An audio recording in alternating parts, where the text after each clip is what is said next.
celebrates its 100th season. The league, players, and teams are rallying fans to exceed 100 million minutes of community service. And we're halfway there. This is winning the Super Bowl for me. And you can relate to these kids and understand what they're going through. Volunteer with us to reach the 100 million minutes mark, and let's leave a lasting impact in our communities. I'm Charles Tillman. I'm Josh Jacobs. I gave my 100 minutes, so now it's your turn to give your 100. Now it's your turn. Learn how to make your minutes count at NFL.com/huddle-for-100. Today, our crew breaks down the first half and gets you ready for the remainder of the game. The Lexus Halftime Report, today live on NFL Network. NFL Game Day Prime, tonight at 11:30, live on NFL Network.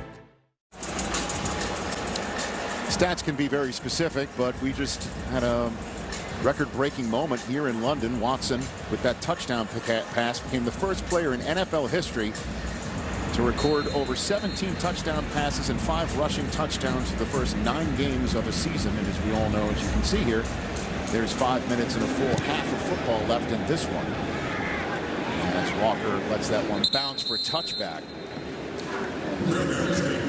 Sean Watson making some clutch plays on this drive.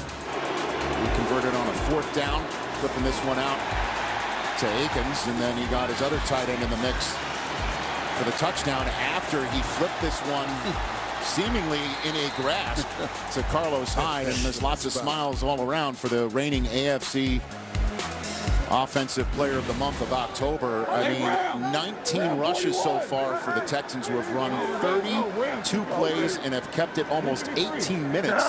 Just 6 minutes and change for the Jacksonville offense that needs to get things rolling. Minshew with an easy pass out to his tight end Josh Oliver. So just, I guess, get things moving, positive, getting a rhythm here. Well, I mean, what we know coming in is this Texans defense, and I know they have no J.J. Watt, but they've gone 24 straight games without giving up a 100-yard rusher. So I feel like the Jags are coming out and going, hey, we don't feel like we can just establish the run. Now we're down 9 points. We've got to get some positive things happening on first down. But they do have the leading rusher in the AFC in Leonard Fournette, 155, who's got only 10 yards on 3 carries so far. 2nd and 6. Minshew passing again. Ball seemed to be tipped at the line right there by Benardrick McKinney, and it was. And that fell to the turf before DJ Chark could get his hands on it.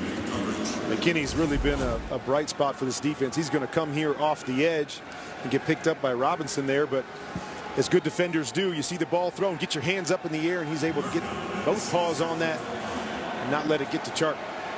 It's up a 3rd down. I mean, this is as crucial a 3rd down opportunity as you can get right here in the first half of the game.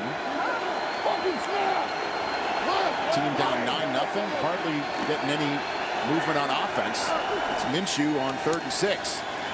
Moves up in the pocket, moves out of the pocket, bounces around off his own man, and then flips it over the middle to Raquel Armstead, who's free. Armstead making a big gain, and he runs over Gary and Conley at the end of it. First down. Jacksonville really needed that. Man, it is so funny talking to Gardner Minshew. He told me this was never really a part of his game. He seems to have gotten better every level he goes to. Usually you're not quite as elusive as you get to the higher levels and better athletes, but great job right there, bouncing off his offensive lineman, finding some space and keeping his eyes down the field. That's Cam Robinson, normally block for a tight end, not just a block for your quarterback. He ran right into him, and he flipped it out right there. Leonard Fournette back in after a gain of 38 by Raquel Armstead. Another throw. And that went straight through the hands of Chris Conley.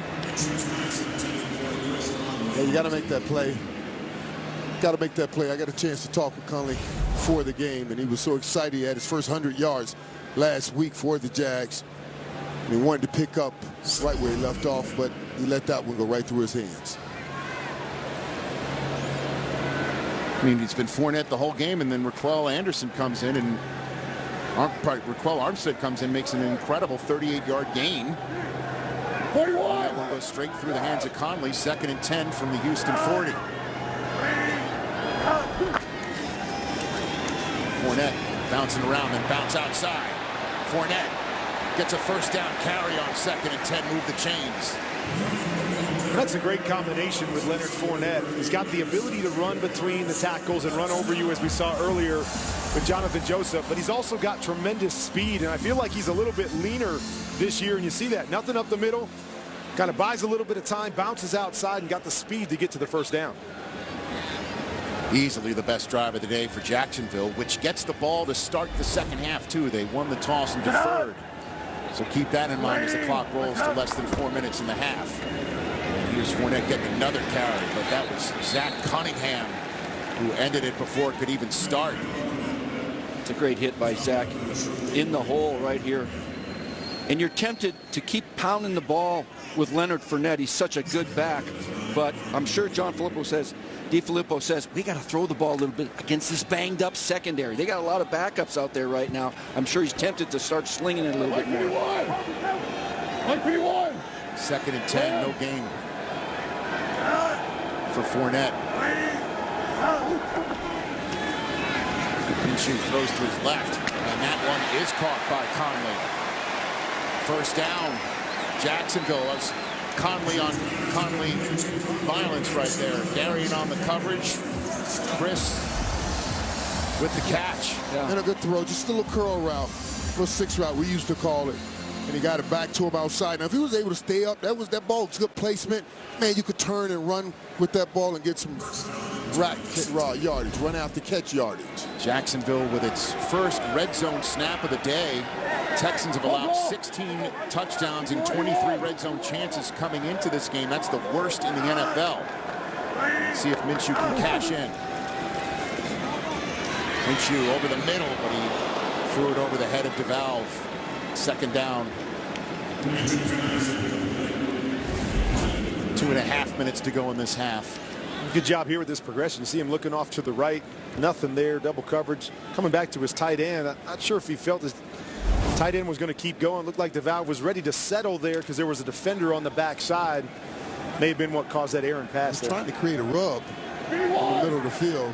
As you can see, the Jaguars 3rd to worst in the NFL in red zone offense. Fournette has it. Fournette lowers his head and gets just a short gain on 3rd down that should take us to the 2-minute warning here in Wembley. Yeah, because they've struggled in the red zone. The Jaguars have. Only the Cardinals and the Bengals have been worse in the red zone. That's where they have to get it going. So we have hit the 2-minute warning. It's been mostly Texans so far here in Wembley, but the Jaguars are knocking on the door at the 2-minute warning.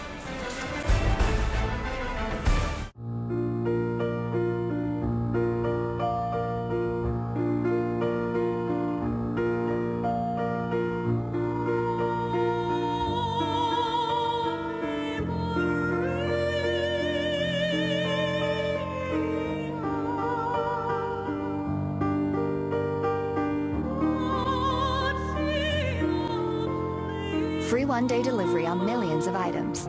With Prime. One play at a time. Do whatever it takes to get into the end zone. Excuse me. Ma? Saquon, I made you a bowl of soup. I don't think this is the right time. There's always a good time for Campbell's Chunky. Good call, Mom. I know. Fill it right with Campbell's Chunky, packed with hearty meat and veggies. Soup that eats like a meal. I love being part of this team, and I've loved pizza my whole life. That's why I